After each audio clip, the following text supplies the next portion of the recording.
But صاحب نے کہا کہ وہ سارا دن میں نے، کیونکہ زیادہ کام نہیں ہوتا تھا، وہ 4 بجے 5 بجے کے بعد کام شروع کرتے تھے.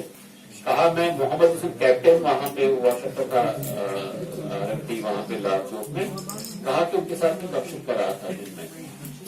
شام کو جب میں مانیٹرنگ ہو رہی تھی اس کی ریڈیو پاکستان کی، تو جب انہوں نے یہ خبر بتائی تو اگلے دن میں نے اس کا ذکر محمد یوسف کیپٹن کے سامنے کیا کہ کل رات اس طرح ریڈیو پاکستان نے کہا، اس نے کہا کہ گومت ایسی مجبور تھی.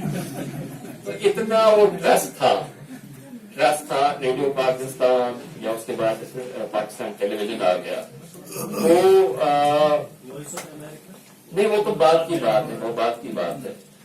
وہ جو ٹرسٹ کا جو مانیٹرنگ ہوتی تھی دوسرے جو ریڈیو کی اور جو دوسرے ذرائع تھے، وہ چیزیں اب رہی نہیں. لیکن اب ٹیلی ویژن پہ زیادہ انحصار کیا جا رہا ہے. میرے ساتھ بھی یہ پرابلم ہو رہی ہے. جب میں کوئی سٹوری فائل کرتا ہوں تو مجھے کہا جاتا ہے میرے ایڈیٹر کی طرف سے کہ ٹیلی ویژن نے یہ کہا، آپ یہ نہیں کہہ رہے. تو میں ان کو پھر مجھے ایکسپلین کرنا پڑتا ہے کہ ٹیلی ویژن کیا ہے اور حقیقت کیا ہے. تو اس کی طرح ذرا کم دھیان دے، اس سے زیادہ متاثر نہ ہونے دے اپنے آپ کو. جو ٹیلی ویژن جو کچھ کر رہا ہے اور جو جب ہم مانیٹر کرتے ہیں کسی بھی دوسرے، ضروری بھی ہے، یہ ضروری بھی، میں نہیں کہوں گا زمانہ بدل گیا ہے اور جو جرنلزم ہے اوور آل اس کی جو نوعیت ہے وہ بدل گئی ہے. لیکن یہ جو بنیادی چیزیں ہیں، کیونکہ اگر آپ اس پر نگاہ نہیں رکھیں گے ریڈیو پہ، ٹیلی ویژن پہ، دوسری جو ذرائع ہیں ان پہ، پھر آپ تھوڑا اس سے وہ کٹ جائیں گے. آپ کا جو کنیکٹ ہے اس کے ساتھ، جو دنیا کے حالات کے ساتھ، وہ کٹ جائے گا. وہ آپ کے لیے ضروری ہے، لیکن اس میں آپ خاص خیال رکھیں کہ صحیح کیا ہے، غلط کیا ہے. اور کیونکہ آج کل زیادہ پروپیگنڈا ہی ہوتا ہے، خاص طور پر ٹیلی ویژن چینلز میں زیادہ پروپیگنڈا ہی ہوتا ہے. تو اس کا آپ خیال رکھیں، آپ اس سے اپنے آپ کو متاثر نہ ہونے دیں،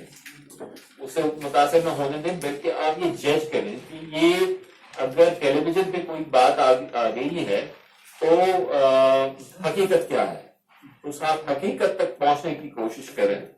آپ یہ نہ کہیں کہ آپ پیچھے رہ جائیں گے اگر آپ نے، وہ ٹیلی ویژن نے کوئی خبر دی ہے، اگر آپ کے اخبار میں کل یہ خبر نہیں آتی ہے تو آپ یہ نہ کہیں کہ آپ پیچھے رہ گئے.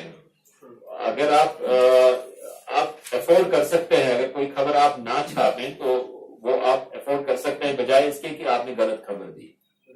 اس کا آپ ذرا خاص خیال رکھیں. اور یہ جو ٹیلی ویژن پہ جو وبا چلی ہے اس کی طرف آپ خاص دھیان دیں، اور آپ کے جو دماغ ہے، آپ کی جو برین ہے، آپ اس کا صحیح استعمال کریں. کیونکہ جو پلاٹ سٹوریز بہت زیادہ آ رہی ہیں ٹیلی ویژن پہ، اور جو ٹویسٹ دیا جا رہا ہے خبروں کو، اس کا آپ خیال رکھیں، اس کو اپنے آپ کو متاثر کریں. سوشل میڈیا اس پہ میں آ جاؤں گا. سوشل میڈیا پہ تو بہت ساری چیزیں ایسی ہوتی ہیں، لیکن سوشل میڈیا میں ایک چیز یہ بھی ہے کہ کبھی کبھی میں اپنی بات کروں گا، اور مجھے اعتراف کرنے میں کوئی بات نہیں، اور میں اس میں کوئی شرم محسوس نہیں کرتا کہ کبھی کبھی سوشل میڈیا پہ کوئی ایسی بات آ جاتی ہے جو مجھے معلوم نہیں ہوتی ایز اے رپورٹر، اور پھر میرا یہ اس میں فرض بنتا ہے کہ میں دیکھوں کہ یہ صحیح ہے غلط ہے.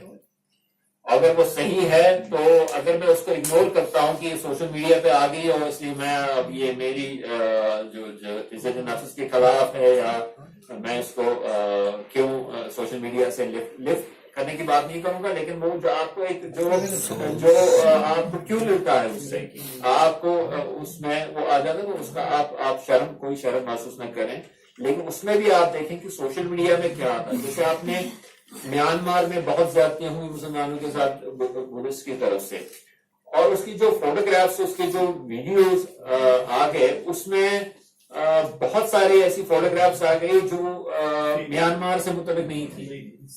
جیسے چائنا میں کبھی کسی ایریا میں زلزلہ آیا تھا، اس کے بعد بہت سارے لوگ مر گئے تو پھر ان کو جلایا جا رہا. تو آپ دکھا رہے ہیں کہ جو منگولین وہ سارے ہیں کہ یہ جی میانمار میں روہنگیا کے ساتھ ہو رہا ہے. اس کے بعد جو سچ کو جھوٹ سے بدلنے میں دیر نہیں لگتی ہے. اب اسی حوالے سے میں جو کنن پوشپر کا جو واقعہ پیش آیا تھا یہ ضمن بات آ گئی کہ جو صحیح ہے اس صحیح کو ہی پیش کیجئے، کیونکہ اگر آپ اس میں ایگزیجریشن کریں گے یا اس کو بڑا چڑھا کر پیش کریں گے یا جو حقیقت ہے اس کے خلاف کوئی بات پیش کریں گے، وہ ایک دن چلے گی، 2 دن چلے گی، تیسرے دن اس کا باڑا جو ہے ٹوٹ جائے گا. جیسے کنن پوشپورا میں ہوا تھا، تو لکیلی اور فارچونیٹلی اور انفارچونیٹلی کہہ سکتے ہیں کیونکہ وہ ایک دلدوز واقعہ تھا، تو وہ میں نے ہی بریک کیا تھا. وہ یہ تھا کہ جو کپوارہ کی جو ڈی سی تھے انہوں نے ایک لیٹر لکھا تھا ڈویژنل کمشنر کو.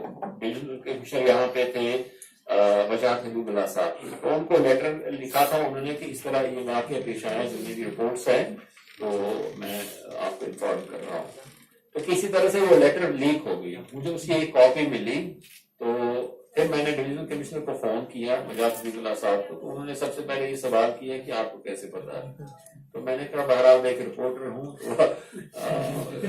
جیسے کہ پتا چل گیا، آپ مجھے بتائیے صحیح ہے غلط ہے. تو انہوں نے کہا بالکل مجھے یہ لیٹر ملی ہے، ہم اس کی تحقیقات کر رہے ہیں کہ یہ واقعہ پیش آیا ہے یا نہیں آیا ہے. اس میں 29 لیڈیز کا ذکر تھا، اس میں جو فگر دیا تھا وہ 29 تھا کہ 29 لیڈیز کے ساتھ زیادتی ہوئی ہے. تو آن the basis of that letter میں نے پہلی خبر بنائی اس کی کہ اس طرح، کیونکہ میرے پاس وہ ڈی سی ایک ریسپانسبل آفیسر ہے اور ڈویژنل کمشنر بھی ایک ریسپانسبل آفیسر ہے، سینئر آفیسر ہے اس سے. تو جب انہوں نے کنفرم کیا تو میں نے پہلی رپورٹ جو بنائی وہ اسی بیسس بنائی. تو وہ آ گئی اور بریک ہو گئی. Next day early in morning تو ہمارے کیمرہ مین فوٹوگرافر مرحوم مشتاق علی صاحب اور نقاش صاحب ہم وہاں چلے گئے.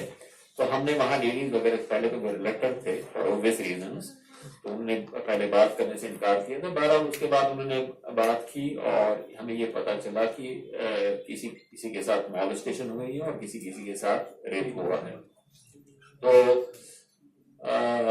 پھر 2-3 دن کے بعد ایک ڈیلیگیشن چلا گیا یہاں، مفتی بہاؤالدین فاروقی صاحب تھے، ان کا ایک یہ ہیومن رائٹس گروپ تھا، وہ وہاں چلے گئے، واپس آئے. انہوں نے جو فگر بڑھا کے 100 پیش کیا، انہوں نے 100 پیش کیا اور اس میں بڑا مسئلہ ہوا اور نوبت یہاں تک پہنچی. پھر جو اتھارٹیز ہیں انہوں نے سارا ہی ڈینائی کر دیا کہ ہوا ہی نہیں ہے.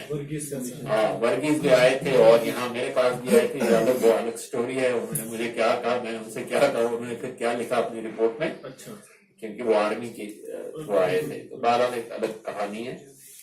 تو اسی مطلب جب یہ سٹوری بریک ہوئی، میں because I was working simultaneously for Reuters and BBC. Reuters نے سٹوری ریلیز کی بریف، اور اس کے بعد BBC نے شام کو خبر دی، اور اگلے دن ہمارا میں ٹیلی گراف کے لیے تھا، ٹیلی گراف کیلکٹا کے لیے کام کرتا تھا، اس میں بھی خبر آ گئی. تو آپ اندازہ نہیں کریں گے، خوشونت سنگھ جیسے بہت بڑے جرنلسٹ نے ایک ٹیلی ویژن انٹرویو میں کہا کہ یوسف جمیل کو اس نے وہاں ریڈیو پاکستان سے یہ خبر لی، سوری پاکستان ٹیلی ویژن سے یہ خبر لی کہ ریپ ہوا ہے. حالانکہ پاکستان ٹیلی ویژن نے رائٹرز کی کاپی استعمال کی تھی. تو بہرحال پھر اس کے ساتھ ان کے ساتھ میری ملاقات ہوئی، تو میں نے گلا کیا کہ میں نے آپ نے اس طرح کہا کہ میں نے تو پاکستان ٹیلی ویژن سنا تھا، دیکھا تھا، اس میں یہ خبر آئی تھی. تو میں نے کہا نہیں جناب، آپ کو یہ بھی پتا کرنا کہ ان کا سورس کیا تھا. تو بہرحال یہ ضمن میں نے یہ بات کہی، لیکن جو ایگزیجریشن ہوئی اس کی وجہ سے پھر اس کو ڈیفینڈ کرنا، اس خبر کو ڈیفینڈ کرنا ہمارے لیے مشکل بن گیا. ہم پہ انگلیاں اٹھنے لگی. اور جو ورگیز رپورٹ آئی تھی، حالانکہ وہ اسپانسرڈ رپورٹ تھی، اس میں جو ممبر تھے کلدیپ نہر صاحب بھی تھے اس کے ممبر، انہوں نے کہا تھا ریسپانسبل آف انڈیا کے، انہوں نے کہا کہ ہمیں ڈائریکٹ میں رکھا گیا، بلکہ جب یہ ڈیلیگیشن یہاں سے گیا ہمیں کسی نے بالکل اعتماد میں نہیں لیا. لیکن جب یہ 29-30 سے 100 تک جو فگر لے گئے وہ لوگ، پھر وہ جو حقیقت تھی وہ دبنے لگی. حالانکہ بعد میں کچھ عرصے کے بعد جو یہ کنن پوشپورا ایک بہت بڑی خبر بن گئی، اب بھی ہے، اب ریپیٹلی اس کو رپورٹ کیا، اس پہ کتاب بھی لکھی گئی، بہت سارے آرٹیکلس آ گئے اور یہ اسٹیبلش ہوا ہے کہ یہ انسیڈنٹ ہوا تھا.